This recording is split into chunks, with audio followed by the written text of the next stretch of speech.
भारत का एक राज्य है मणिपुर, जिसे हम लोग कहते हैं कि नॉर्थ ईस्ट का राज्य है, जो आमतौर पे हिंसा से गुजर रहा है। आए दिन वहां हिंसाएं होती रहती हैं। आखिर ये हिंसा क्यों होती है, इसको जानने के लिए हमें वहां की डेमोग्राफी को जानना चाहिए।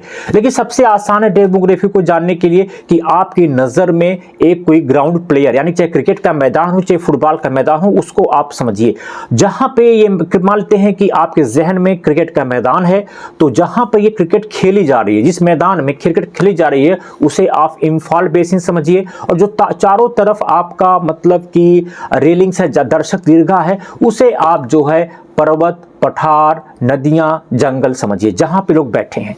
मेन समस्या क्या है? मेन समस्या यहाँ के 3 महत्वपूर्ण जातियां हैं, जिसमें से कुकी और नागा, यह मुख्य रूप से जनजाति हैं जिनका पूरी तरफ से ईसाईकरण हो चुका है। मैतेई समुदाय जो हिंदू बाहुल समुदाय है, जिसकी आबादी 65% है टोटल मणिपुर के पॉपुलेशन का। यह पॉपुलेशन इम्फाल बेसिन में अपने आप को पाती है। और जो इम्फाल बेसिन अर्थात कि जो मैदानी एरिया है, वह पूरे मणिपुर के क्षेत्रफल का मात्र 10% है। यानी कि मैतेई समुदाय उस 10% पर 65 लोगों के साथ रहता है, 65% लोगों के साथ रहता है। उसको और आसान भाषा में समझें कि छोटी सी भूमि है इम्फाल बेसिन, जहां पर मणिपुर के टोटल पॉपुलेशन का 65% निवास करता है। एक फैक्ट ये हो गया। दूसरा, कुकी और नागा। वैसे तो 32-33 जनजातियां हैं, लेकिन कुकी और नागा की ही हमेशा चर्चा होती है मणिपुर के।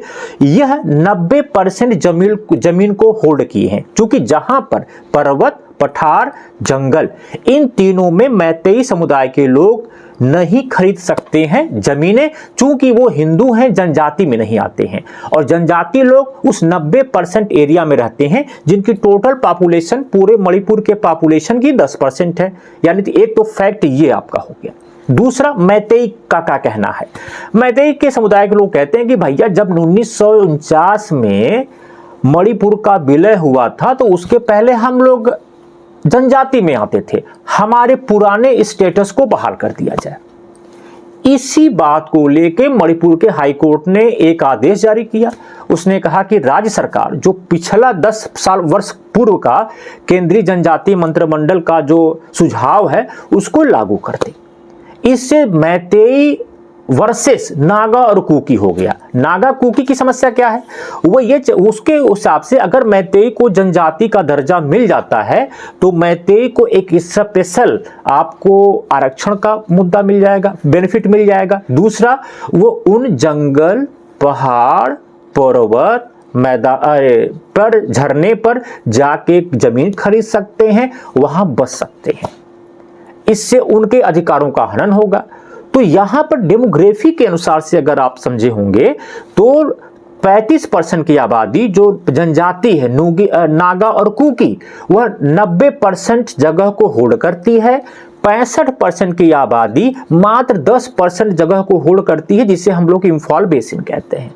पहली समस्या तो वहां ये है, जो मेरे हिसाब से एक मुख्य समस्या है। दूसरी समस्या की तरफ हम लोग आगे बढ़ें तो हम लोग क्या पाते हैं कि एक तो मणिपुर में 4 हाईवे हैं और 2 हाईवे मणिपुर को अन्य दुनिया से जोड़ते हैं, म्यांमार वगैरह से। ठीक, अब म्यांमार में पिछले कुछ सालों से देखा गया है कि अव्यवस्था है, जहां से भारी भरकम मात्रा में अवैध प्रवासी मणिपुर में आ रहे हैं और ड्रग्स की खेती, अफीम की खेती कर रहे हैं, जो मणिपुर सरकार द्वारा बैन किया जा रहा है। जब मणिपुर सरकार जो इसको हस्तक्षेप करती है, तो वो लोग क्या करते हैं, नागा और कुकी जनजाति वाला मैटर आगे कर देते हैं, जिससे जो प्रमुख मुद्दा है, जो वहां की गवर्नमेंट बताती है कि वो जो प्रमुख मुद्दा है, अफीम की खेती, ड्रग्स का व्यापार, ये मुद्दे गौड़ हो जाते हैं उस समय, और नागा कुकी वर्सेस मैतेई शुरू हो जाता है। यही मुख्य कारण है। यदि आपको वीडियो अच्छा लगा हो तो आप वीडियो को सब्सक्राइब करें, लाइक करें, शेयर करें। नमस्कार।